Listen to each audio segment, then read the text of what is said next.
Vamos ler Números capítulo 33 e o versículo 47. Estaremos estudando hoje a 41ª estação, que é a estação aqui nos montes de Abarim. O versículo 47 de Números capítulo 33 diz: Partiram de Almon de Blataim e acamparam-se nos montes de Abarim, defronte de Nebo. Com a graça do Senhor, vamos avançar um pouco mais. Essa estação aqui, ela é muito importante. Nós precisamos ver alguns detalhes para que depois possamos avançar para os aspectos espirituais aqui. Quando você começa a estudar, especialmente essas últimas estações, é interessante você saber que eles estão avançando na região que hoje nós conhecemos como a Transjordânia. Eles estão consolidando a posse da terra. Aqui eles chegaram, segundo esta passagem, nos montes de Abarim, diante do Nebo. Quero que você note essa frase. Nos montes de Abarim, diante de Nebo. Os montes de Abarim é uma espécie de cordilheira, isto é, são vários montes. Então, quando você ler a frase, você deve entender que Nebo foi precisamente o lugar que Moisés subiu para avistar a terra. Há dois textos que podem nos ajudar a compreender isto. Deuteronômio capítulo 32, o versículo 49, que diz assim: Sobe a este monte de Abarim, ao monte Nebo, que está na terra de Moabe, defronte de Jericó, e vê a terra de Canaã, que aos filhos de Israel dou em possessão. Ainda no capítulo 34, aqui de Deuteronômio, e o versículo 1 que diz: Então subiu Moisés das campinas de Moabe ao monte Nebo, ao cimo de Pisga, que está defronte de Jericó, e o Senhor lhe mostrou toda a terra de Gileade, até Dan. Então você pode ver que agora, geograficamente, nós podemos identificar esses nomes. Nós podemos identificar aqui o lugar exato aonde Moisés subiu. E podemos ver a relação que existe entre o monte Abarim e o Nebo. Meus queridos e prezados irmãos e irmãs em Cristo, é importante sabermos que quando eles chegaram ao monte Blataim, eles derrotaram todos aqueles inimigos que habitavam aquelas terras. E eles tomaram toda aquela região que hoje nós conhecemos como a Transjordânia, como já lhes disse.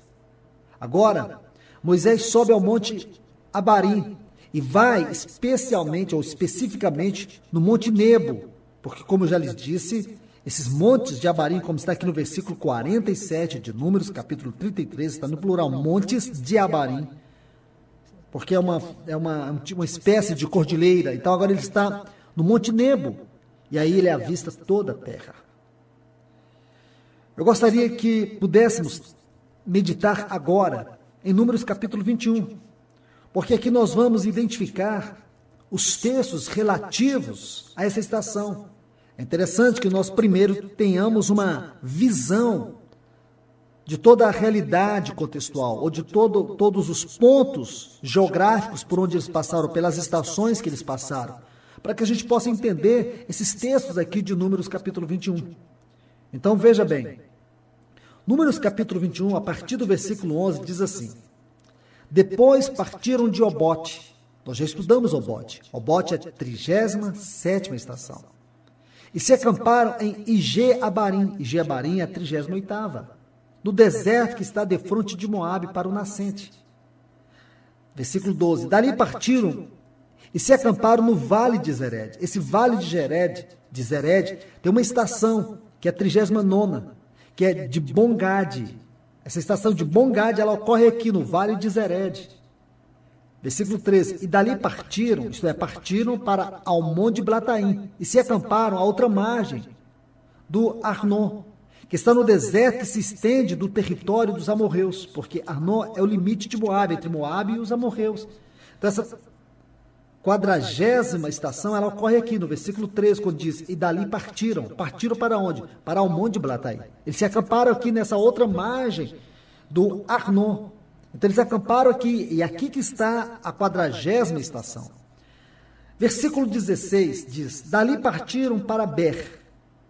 Aí depois, vamos para o versículo 18, porque nós vamos ter que entender essa expressão Ber. Porque do versículo 16 até o 20, nós vamos ver que eles partiram e eles estiveram em vários lugares. Mas é interessante você olhar para Números capítulo 33 e saber que eles, nessas estações, eles permaneceram, fixaram por um tempo ali, enquanto eles iam até esses outros lugares para conquistar e voltar. Então eles partiam, mas eles voltavam, porque eles ainda não tinham saído. Então veja, ao Monte de Blataim, eles partiram para Ber. Aí no versículo 18, a parte B diz, do deserto partiram para Matana. 19 diz, e de Matana para Naaliel, e de Naaliel para Bamote, e de Bamote, no vale que está no campo de Moabe, no cimo de Pisga, que olha para o deserto. Agora você pode ver no versículo 20, nós encontramos a 41ª estação, que é a estação nos montes de Abarim, como diz o versículo 1 de Deuteronômio 34, que Moisés subiu das campinas de Moabe ao Monte Nebo, ao cimo de Pisga. Você está vendo aqui, no versículo 20, quando diz de Bamonte ao vale que está no campo de Moabe, no cimo de Pisga, que olha para o deserto. É o versículo 20, aqui de Números 21. Então nós podemos aqui claramente identificar cada uma dessas estações, desde Obote, que é a 37ª, até os montes Abarim, que é a 41ª. Amados irmãos, precisamos notar que eles ficaram estacionados aqui ao Monte de Blataim, enquanto iam conquistando a terra. Então, se você avança até o versículo 35 de Números capítulo 21, você vai ver isso. Eles permaneceram. Dar-se a ideia que eles prosseguiram, partindo, mas eles partiam e voltavam. Eles conquistavam e voltavam. Agora eles estão ao Monte de Blataim, enquanto iam conquistando a terra. Nesses outros lugares mencionados nos versículos 18 a 20, eles estiveram apenas de passagem, aqui em Ber, em Matana, em Naaliel. Irmãos, isso é muito importante você ver isso. Porque quando eles estiveram nesses lugares, Ber, Matana, Naaliel, era apenas de passagem. Eles foram apenas conquistando, mas voltavam. Eles haviam vencido a Seom, rei de Hesbom, e também a Og, rei de Bazã. Todos esses territórios que nós conhecemos como Transjordânia, eles estão conquistando nesse exato momento aqui, que a palavra de Deus nos leva a ver esses textos. Então, os versículos 18 a 20, quando eles partiram do deserto de Matana, aqui agora eles estão indo para essa estação dos montes Abarim. Agora, quero que você note algo aqui, no versículo 16 e também no 19. Esses nomes aqui, esses lugares, Ber, Matana e Naaliel. Ber significa poço. Matana significa dádiva ou dons. E Naaliel significa torrentes de Deus. Esses nomes são muito interessantes do ponto de vista espiritual. Deus está nos falando algo aqui. Porque o Senhor, Ele havia prometido para este povo uma terra que mana leite e mel. Aqui você vê a expressão poços, dons, torrentes de Deus. Irmãos, como é importante nós confiarmos na palavra de Deus. Como nós precisamos ter os nossos olhos focados naquilo que Deus diz, naquilo que é o falar de Deus a nós. Porque Deus deseja superabundar na nossa vida. Deus deseja fazer do nosso interior um lugar para a sua habitação. Deus deseja que nós venhamos provar de tudo aquilo que é Ele, da sua vida em nós, da sua graça em nós, do seu poder em nós. E esses nomes aqui mostram isso. Mostra o significado espiritual, que significa a terra de Canaã, porque a terra de Canaã nos fala da plenitude de Cristo. E aqui agora, Deus está levando eles para essas águas profundas da experiência com Ele.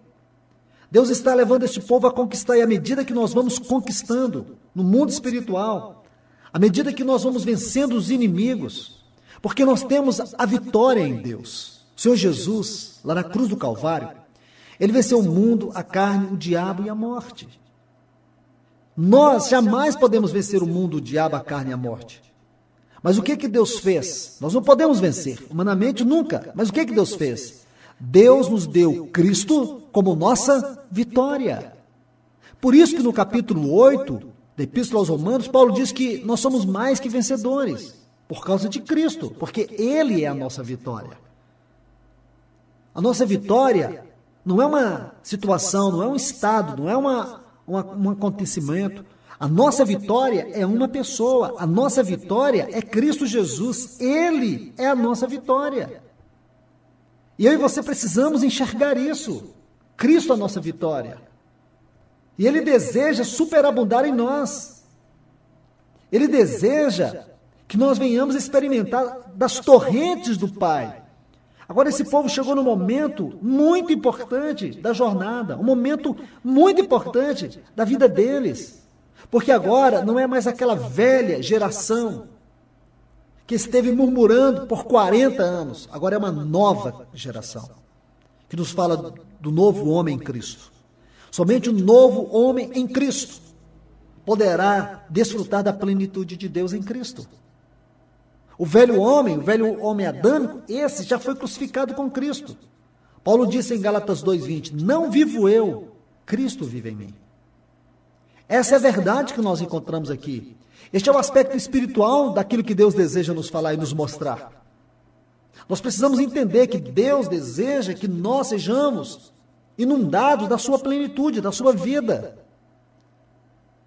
A vida cristã é algo rico, a vida cristã é algo maravilhoso. A vida cristã é algo que nós não podemos descrever com as nossas próprias palavras. Deus tem preparado algo para nós.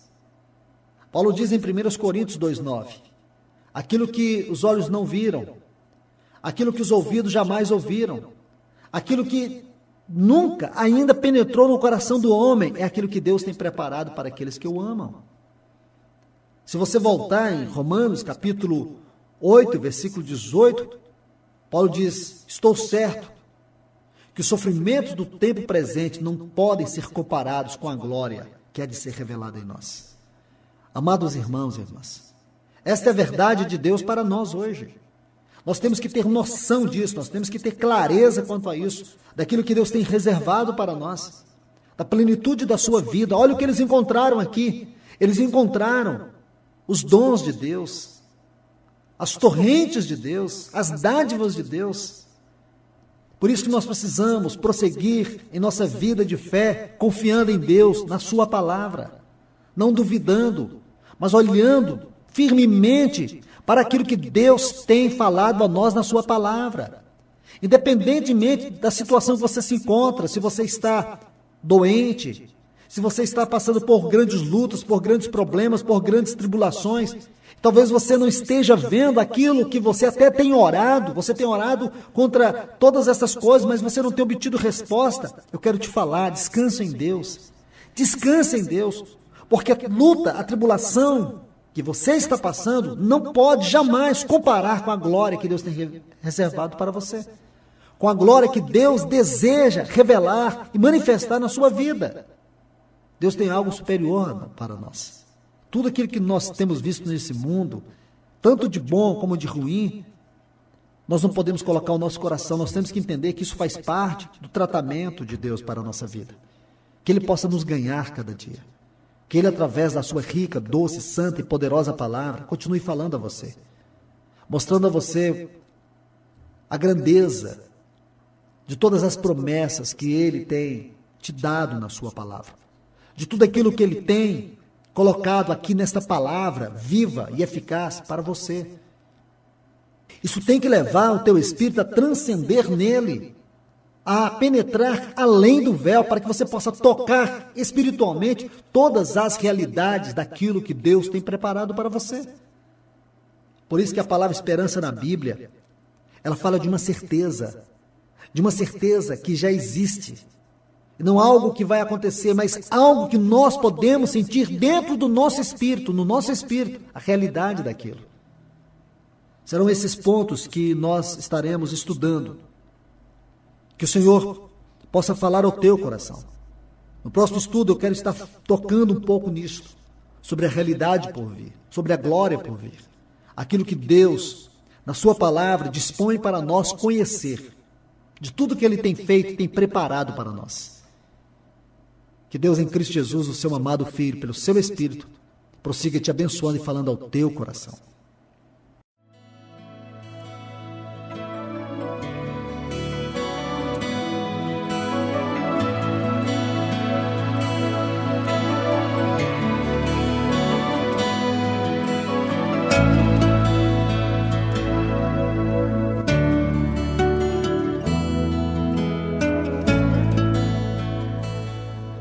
Vamos dar continuidade no estudo desta 41ª estação aqui nos Montes de Abarim, em Números capítulo 33, versículo 47. Foi aqui que Deus mostra para o povo de Israel a terra de Canaã. Quando eles chegaram aqui no Monte Abarim, isto é, no Nebo, porque você sabe muito bem, é isso que significa aqui. Eles chegaram, saíram ao Monte de Blataim, acamparam-se, a Bíblia diz, nos Montes de Abarim, diante do Nebo. Porque Nebo é região precisa, o lugar preciso aonde eles estiveram. Irmãos e irmãs, algo maravilhoso da parte do Senhor para nós. Porque aqui eles tiveram uma visão da terra, vendo o cumprimento das promessas de Deus.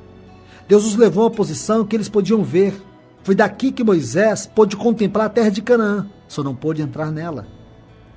E aqui nós temos uma grande lição para aprender. Aqui nós vamos ver algo maravilhoso. Nós precisamos de ter uma visão celeste, nós temos que ter uma visão contemplativa. Irmãos, Deus deseja descortinar para nós as verdades celestes. Eu quero mostrar para você um exemplo na vida de Abraão. Vamos ler aqui Gênesis, o capítulo 17, os versículos 1 a seguir. Quando atingiu Abrão a idade de 99 anos, apareceu-lhe o Senhor e disse-lhe: Eu sou o Deus Todo-Poderoso, anda na minha presença e ser perfeito. Farei uma aliança entre mim e te multiplicarei extraordinariamente. Prostrou-se Abrão o rosto em terra, e Deus lhe falou: Quanto a mim, será contigo a minha aliança, serás pai de numerosas nações. Abraão já não será o teu nome, sim Abraão, porque por pai de numerosas nações te constituí. Far-te-ei fecundo extraordinariamente. De ti farei nações e reis procederão de ti. Estabelecerei a minha aliança entre mim e ti e a tua descendência no decurso das suas gerações, aliança eterna, para ser o teu Deus e da tua descendência. Dar-te-ei a tua descendência a terra das tuas peregrinações, toda a terra de Canaã, em possessão eterna, e serei o seu Deus. Quero que você observe isso aqui, porque esse texto é maravilhoso. O que nós estamos vendo aqui mostra a fidelidade de Deus no que concerne a sua palavra. Como Deus vela para cumprir a sua palavra. Mas eu quero que você note algo aqui. Porque, irmãos, irmãs, nós temos que entender a grandeza, a maravilha do falar de Deus. E quando Deus faz esta promessa para o Abraão aqui, você precisa ver alguns detalhes aqui. Senão, você vai se perder. Você querer interpretar esse texto aqui, simplesmente olhando para a história, você vai se perder na revelação da palavra. Nós sabemos muito bem que Deus prometeu para Abraão uma descendência terrena, e essa descendência terrena é a nação de Israel, e para esta nação, Deus prometeu para Abraão dar duas descendências para ele. Uma como as estrelas dos céus. Você pode ver, capítulo 15, versículo 5, o Senhor diz para ele: olha para os céus e conta as estrelas, se é que podes. Ele disse: será assim a tua posteridade. Depois, em Gênesis, capítulo 22, versículo 17, diz assim: que deveras te abençoarei e certamente multiplicarei a tua descendência como as estrelas dos céus e como a areia na praia do mar. Agora você pode ver isso. Aqui nós temos duas descendências. Uma, que é Israel, que nós podemos ver claramente que a esta descendência Deus prometeu dar a terra de Canaã. Mas tem uma outra descendência que é como as estrelas dos céus. Essa descendência é espiritual. E essa descendência é a igreja. Essa descendência revela para nós a igreja. Queridos, irmãos e irmãs, nós precisamos avançar mais, precisamos ainda ler outras passagens para que possamos fortalecer todo esse argumento, para que você possa entender o que Deus deseja nos falar. Em João capítulo 8, versículo 56, o Senhor Jesus diz assim: Abraão, vosso pai, alegrou-se por ver o meu dia, viu-o e regozijou-se. Veja, que Abraão era um homem de visão espiritual. O Senhor Jesus disse que ele viu o dia de Cristo e se alegrou. Então você pode entender que Abraão, ele pôde compreender a grandeza das palavras de Deus quando Deus lhe falou acerca da sua posteridade, acerca da sua descendência, acerca da terra, acerca do seu próprio filho. Tudo que Deus lhe falou, à medida que ele foi amadurecendo, porque Abraão, como nós já podemos ver pela palavra de Deus, Deus tratou com ele. Ele era uma pessoa extremamente indecisa. Deus foi tratando na vida dele.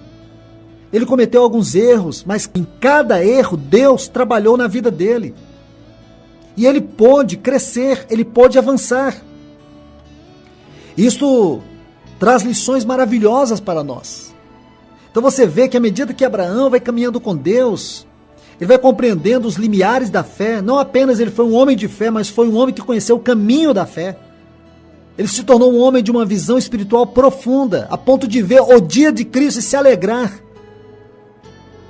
Esses dizeres não são simples dizeres do Senhor Jesus. Por detrás das palavras do nosso Senhor se esconde verdades profundas e preciosas. Imagine um homem que viveu há 2000 anos antes de Cristo e ele viu o dia de Cristo e regozijou com isso, porque ele era um homem de visão espiritual. Agora vem para Hebreus, capítulo 11, versículos 8 a 10. Olha o que diz: pela fé, Abraão, quando chamado, obedeceu, a fim de ir para um lugar que devia receber por herança, e partiu sem saber onde ia. Agora observe bem versículo 9 e 10. Pela fé peregrinou na terra da promessa como em terra alheia, que é essa terra de Canaã, onde o povo de Israel está conquistando. Não é o estudo que nós estamos vendo aqui das jornadas? Agora eles estão conquistando a terra que um dia Abraão peregrinou nela. Diz assim: habitando em tendas com Isaque e Jacó, herdeiros com ele da mesma promessa. Agora olha o versículo 10. Porque aguardava a cidade que tem fundamento, da qual Deus é o arquiteto e edificador. Agora você se dá conta disso? Ele caminhava olhando para frente. A visão espiritual do Abraão não era uma visão comum. Abraão era um homem que tinha uma grande visão espiritual. E à medida que ele foi caminhando, ele passou a guardar uma cidade que tem fundamentos, da qual Deus é o arquiteto e edificador. Esta cidade aqui não é a cidade de Canaã.